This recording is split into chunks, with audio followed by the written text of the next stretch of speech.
সুপ্রিয় দর্শক শ্রোতা, WHR টিভি থেকে আপনাদের স্বাগত জানাচ্ছি। আমি শেখ ওয়াহিদুজ্জামান আল ওয়াহিদ। আপনারা শুনছেন আমাদের সাংবাদিকতা বিষয়ক গুরুত্বপূর্ণ কিছু মূল্যবান কন্টেন্ট। তার মধ্যে আমরা ইতিমধ্যে বেশ কিছু বিষয় আলোচনা করেছি। তার মধ্যে এখন যে বিষয়টি নিয়ে আলোচনা করব সেটি হচ্ছে সংবাদপত্রে ভাষার ব্যবহার কেমন হওয়া উচিত। এর আগে বলে নিই, সংবাদ লেখার যে প্রচলিত নিয়ম কলা কৌশল যেটা সাংবাদিকরা জানেন অনেকেই, তার মধ্যে থেকেই কিছু কিছু বিষয় আমাদের খুব সতর্কভাবে থাকা উচিত, যেটি আমরা মনে করি যে সংবাদটা যেন গল্প না হয়ে যায়, কল্প কথা না হয়ে যায়, সংবাদ যেন মন গড়া কথা না হয়ে যায়, সংবাদ যেন সত্যিকারে বস্তুনিষ্ঠ সংবাদই হয়।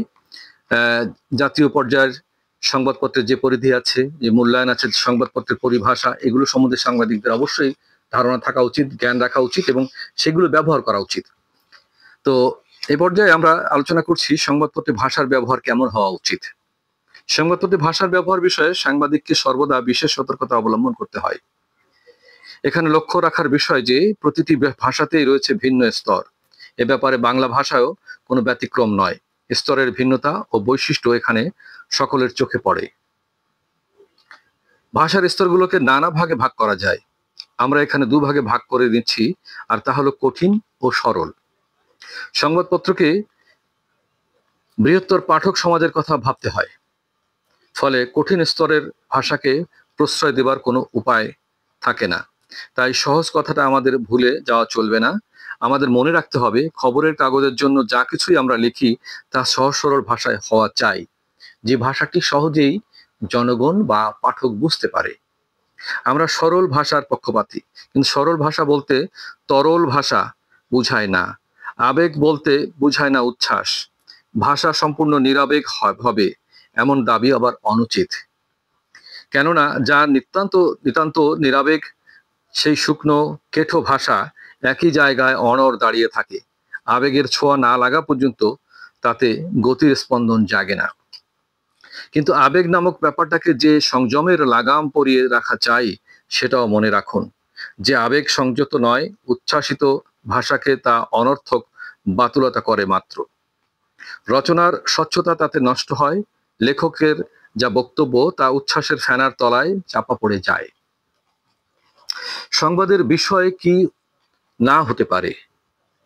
সবকিছু সংবাদের বিষয় হতে পারে, যখন তা ব্যতিক্রম কিছু দেখায়, শোনায় ও জানায়। অতি মামুলি বিষয়ও এক্ষেত্রে প্রাধান্য পেতে পারে, তবে তা যেন প্রাসঙ্গিক ও গ্রহণযোগ্য, সে ব্যাপারেও সতর্ক থাকা দরকার।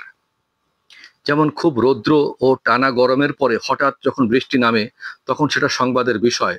সংবাদ তৈরিতে যে শব্দগুলো ব্যবহার না করলেই ভালো হয়, তা হলো নির্ভরযোগ্য সূত্রে প্রাপ্ত বলে কোনো খবরকে চিহ্নিত করবেন না। করলে প্রশ্ন উঠবে, অন্যান্য খবরের সূত্র কি তাহলে নির্ভরযোগ্য নয়? পরিশেষে বলি, প্রসঙ্গে বলি ইত্যাদি যথাসম্ভব বর্জনীয়।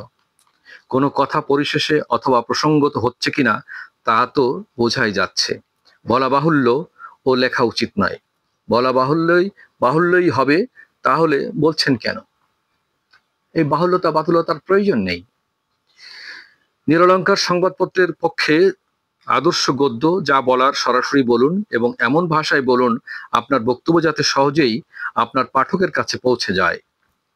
আপনার বক্তব্য নিয়ে যেন কোনো সংশয় দেখা না দেয়। সংবাদে রূপক অলঙ্কারকে বিদায় দিন। এই রূপক অলঙ্কার থাকলে সংবাদ কিন্তু অনেক সময় অযাচিত ভারী হয়ে যায়।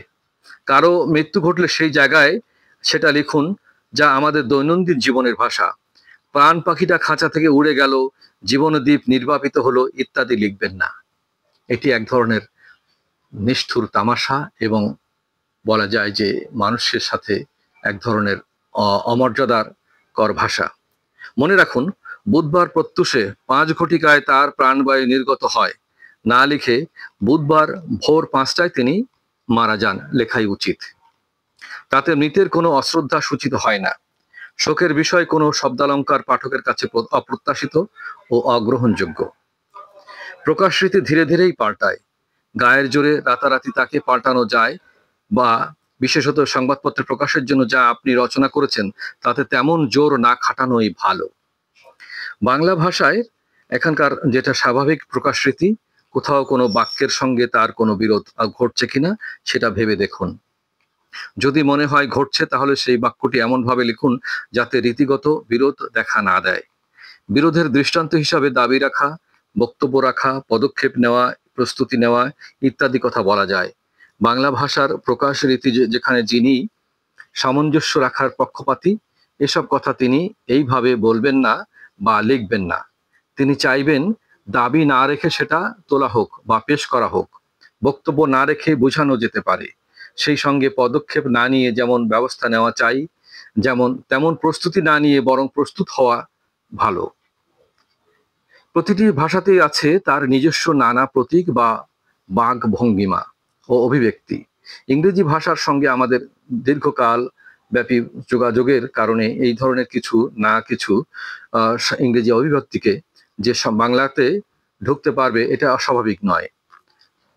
তাদের যেগুলি বেশ কিছু কাল ধরে বাংলায় ব্যবহৃত হচ্ছে সেগুলি আবার এখন অস্বস্তি উৎপাদন করে না। সংবাদ প্রকাশ রীতি আড়ষ্ট বা অস্বাভাবিক হওয়া অনুচিত। বাংলা সংবাদপত্রের জন্য যা কিছু আপনি লিখবেন তা সহজ সরল বাংলায় তো আপনি লিখবেনই, সেই সঙ্গে এই জরুরি কথাটা আপনারা ভুললে চলবে না যে বাংলা ভাষায় যা স্বাভাবিক প্রকাশ রীতি তার সঙ্গে সামঞ্জস্য রেখেই আপনাকে লিখতে হবে। সাংবাদিকদের মনে রাখার বিষয়: 1.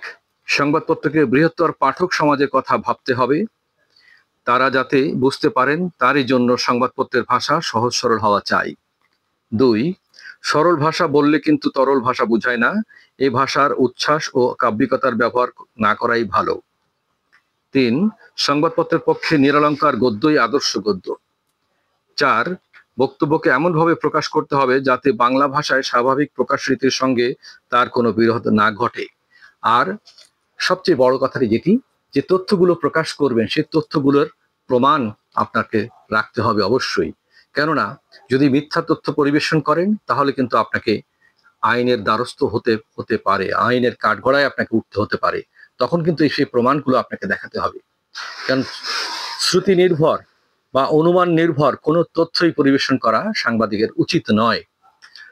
চাক্ষুষ প্রমাণ না হোক এমন কিছু প্রমাণ আপনার হাতে রাখা উচিত, যে প্রমাণটা দেখালে, তুলে ধরলে পাঠক বুঝতে পারে যে না, ঘটনাটি সত্য, যা ঘটেছে তার মধ্যে সাংবাদিকের বা রিপোর্টারের নিজস্ব কোনো মতামত নয়, এটি প্রাপ্ত তথ্য এবং সত্য প্রমাণ ভিত্তিক রিপোর্টটা তৈরি হয়েছে। এদিকে আমাদের খেয়াল রাখা উচিত। আর বস্তুনিষ্ঠ সাংবাদিকতা করুন। দেশ জনগণের স্বার্থে, মানুষের কল্যাণের স্বার্থে, মানবতার স্বার্থে সাংবাদিকতা করা উচিত।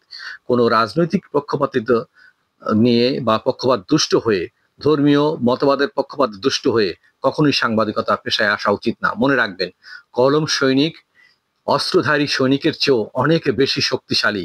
কলম সৈনিকের দায়িত্ব অস্ত্রধারী সৈনিকের চেয়ে অনেক বেশি।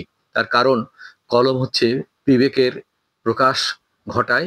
কলম দ্বারা মানুষের চিন্তা শক্তি, তার চেতনার শক্তির বিকাশ ঘটে, এবং কলম ওই অস্ত্রের চেয়ে অনেক বেশি শক্তিশালী। একটি কলম একটি জাতিকে দিক নির্দেশনা দিতে পারে, একটি অস্ত্র একটি জাতির দিক নির্দেশনা দিতে পারে না। তাই কলমের সঠিক ব্যবহার শিখুন এবং আদর্শ নিষ্ঠাবান, সত্য বস্তুনিষ্ঠ কলম সৈনিক হওয়ার চেষ্টা করুন। সবার জন্য অনেক অনেক শুভকামনা, অনেক ধন্যবাদ সবাইকে।